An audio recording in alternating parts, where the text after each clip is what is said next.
कहले मंगरुआ के बाराती न ऐसा पूरी खियौला हसन हमर बुझाता है पेट गुड़गुड़ा आता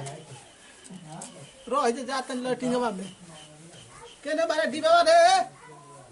डिबावा केने धइले बारस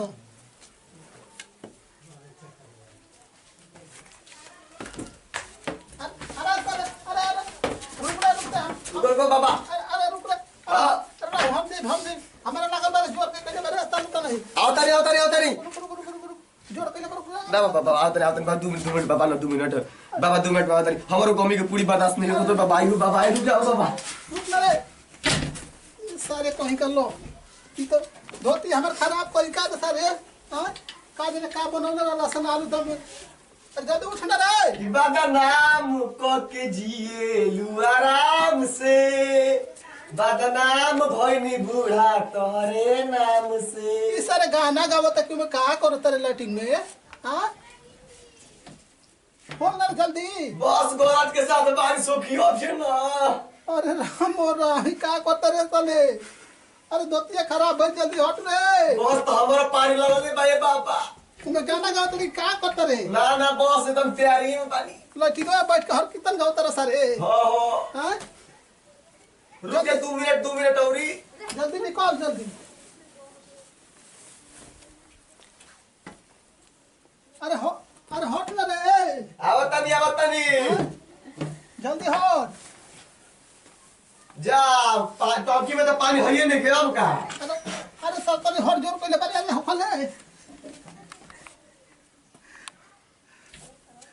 अरे हट रे तले टंकी में पानी है नहीं का हम करी से क्या करी अरे जल्दी हट ना रे पहले डिब्बा में पानी धरा हो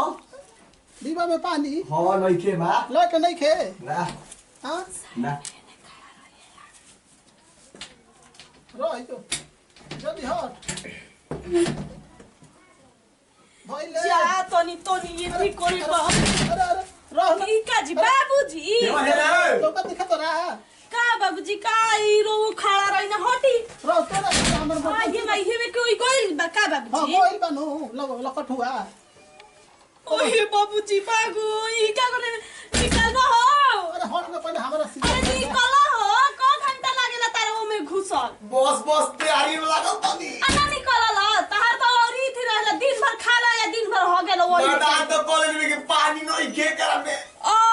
ये रमे बाबूजी कला पे से चला के पानी दे दी ना उ को तो लाइट में पानी नहीं खे ये सर चल बोलो वैसा ही के बुझा त नहीं खे तनिको अरे हट हमरा जोर से लागल बे बैठ चुप रही बेशरम हो गल बनी हम जाता नहीं जो रहो सारे का पानी देता लो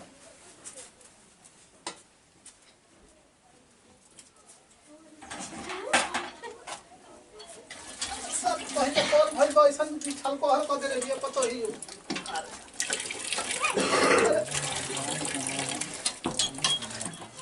अरे की पढ़ता नहीं नौवा मेरा हटा नहीं टेंशन भइले सारा तो नहीं आता ना बड़हन डीबा धर दे बन के टांगा तो निके पानी पर भर दे ले बा अरे उठ रे खोल दे सारे ए बूढ़ा खैनी बनाइल हम दान तो कले लेब अरे जल्दी हट सीरियस भाई बा बढ़िया दे बाओ एका पानी लिया तले बड़ी बाकी हमार दे रे ना झकम ना मुंह ना पानी है ने से दे ले पानी ना तो मैं फूल हमना ले पानी जाए दो अरे सारे मुंह के बनी है दे ना केहू नहीं खे दीवा में पानी देबो तो दो दीवा में हां ए सर तले नहीं के गिलास बा ओमे दीवा बना आय ना मैं दीवा नहीं खी अरे कार मोर गुले कार वही में तो कबा हमर मोर गुल का हो बोलत नहीं के सारे यही में हां राम लइका मोर गुल का रे दादा काय हो बाबूजी जे बनी हो यही में करतरी मैदान हो अरे जिया तेरे का रे तेरे हो तो नि कोस के लग रहे सब तो उठ जल्दी हट आऊ आवता नहीं कोबर पतो यू आई रहलिया बस बर्दाश्त कर ले जब तुम जल्दी हट तो बस राम फरेस नु तर हरि बाप रे बाप का मिल बड़ा बाबूजी रो अंदर अरे लो फिर धोती खराब करो ये सब का रे कौन चल गुले सरे यही से कहले कि चश्मा तने फ्रेश बनवा दे लौकत नहीं खे हमें हां फिर चल गई के जने के बन तू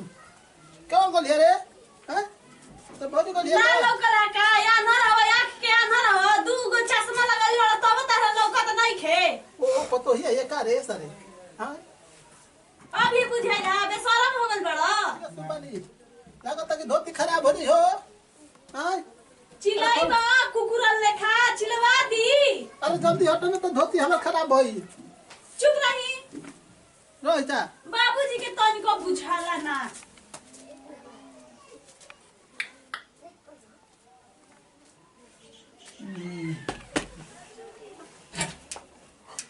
हाय हो माई कोई नहीं खे ना तो बाबूजी खूब चिल्लात रहनी अरे उतर रे पतोहिया उतार कैले बानी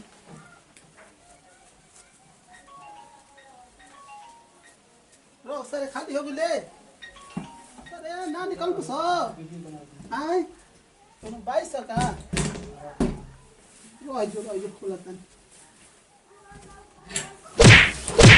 हो गया रो तुम 22 ना रे मर रो जो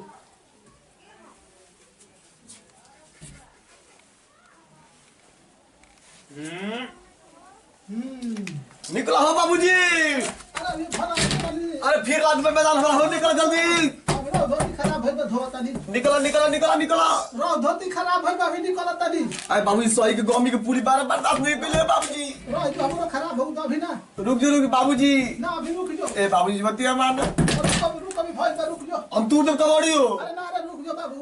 तुम तूर दे रुक जो धीरे से भाई बाबा है रुक जो जल्दी कर। अरे रो धोतिया खगार देबे दे के बहरी देखी त का कहि रहता रे कबे से बंद करे रहल हजार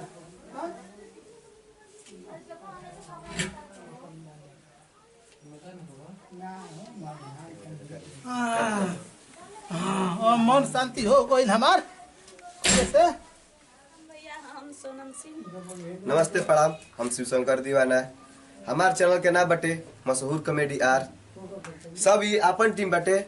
तो बताई जाए, लाइक कर जाए, सब्सक्राइब कर दीजिए, कमेंट कर जाए, बताई जाए वीडियो कमेंट में कैसा लागल है रोज मनोरंजन खातिर वीडियो बनल बाटे और कमेंट में कुछ लिख के अपन भेजब जा।